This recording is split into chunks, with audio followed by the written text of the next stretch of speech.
nanti pada hari kiamat dia tidak akan diajak bicara oleh Allah Subhanahu wa taala. Dia juga tidak akan dibersihkan dosa-dosanya.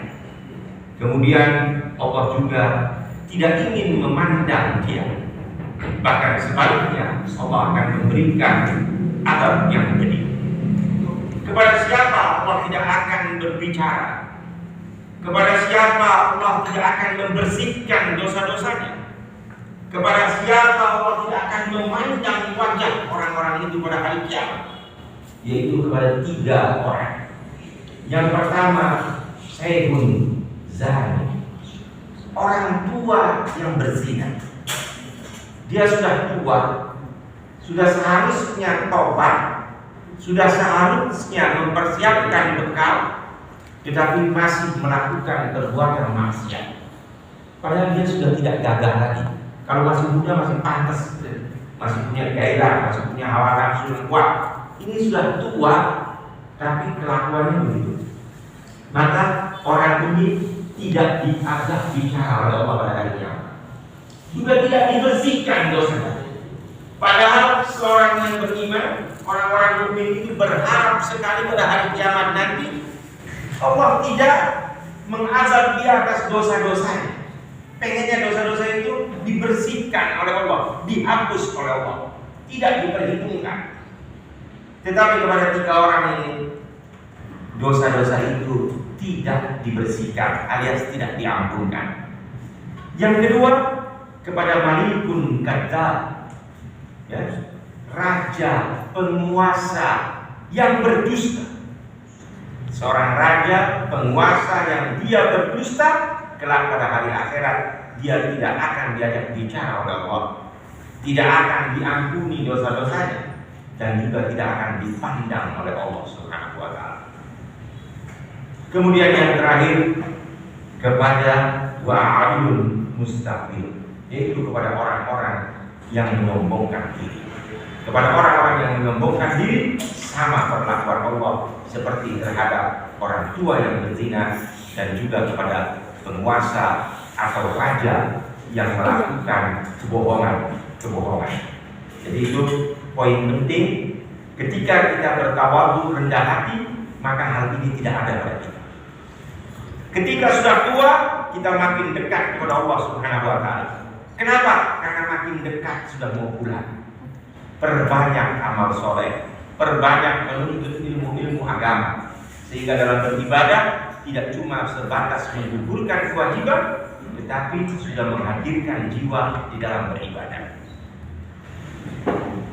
Jamaah sekalian, maka dari pengertian tawadhu dan jeleknya sifat sabar ini dan sifat sombong ini, Syekh Abu Bakar Jabil Al-Jazairi menjelaskan dalam kitabnya Wahadihi Amfilatun Aliyatun Litawadhu. Maka ini adalah beberapa contoh yang agung tentang sifat tawadhu atau akhlak rendah hati. Ruya an Umar bin Abdul Aziz atahu lailatan ghaib. Diriwayatkan bahwa satu hari Umar bin Abdul Aziz di satu malam dia kedatangan tamu. Wakana yang tubuh, dan kebetulan saat itu Umar bin Abdul Aziz sedang menulis. Fakada syuraju yudfa'u.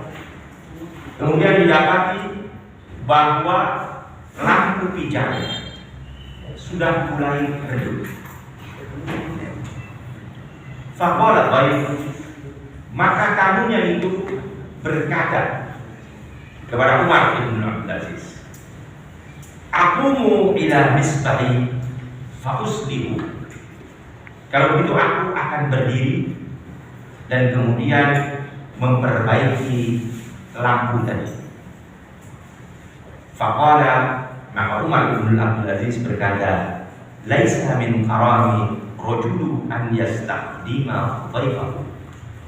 Bukanlah merupakan satu kemuliaan bagi seseorang manakala tamunya dan membantu atau dijadikan pembantu. Padahal tamunya ikhlas, tapi khalifah waktu itu tidak mengizinkan, tidak.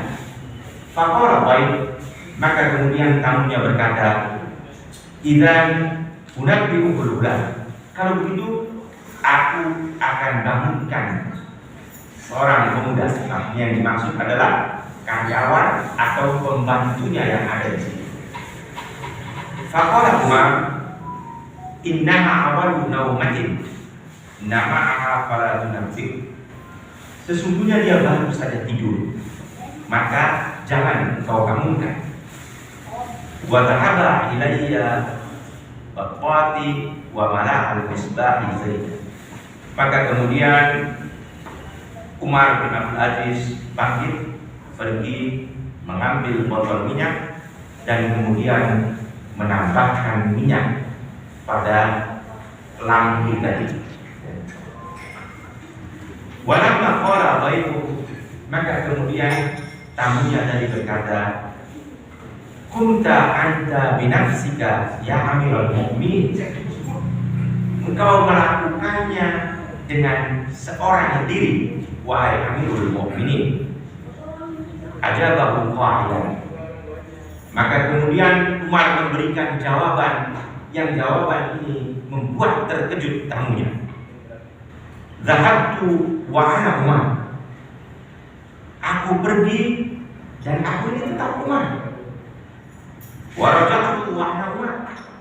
Dan aku kembali, aku pun tetap Umar. Ma nuqassa minni syai'un. Tidak akan berkurang sedikit pun dari itu. Wa khairun nas man kana 'inda Allahi mutawaddi'an.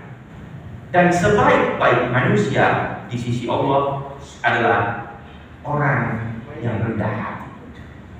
Dari kisah ini, tamunya itu kagum yang luar biasa. Seorang Amirul Mukminin ketika kedatangan tamu, dan kalau sekarang ini katakanlah lampu patromaknya itu sudah mulai redup karena kekurangan minyak, tamunya ingin menghormati Amirul Mukminin. Saya akan berdiri, saya akan bereskan itu. Tetapi kata Umar, tidak. Itu bukan satu kemuliaan bagi seseorang ketika tamunya datang dijadikan sebagai pembantu. Tamunya merasa kagum sama Umar, segan sama Umar. Kalau begitu saya bangunkan saja pembantu supaya dia membereskan lampu tadi yang mulai redup. Karena membantunya dia tahu baru saja tidur,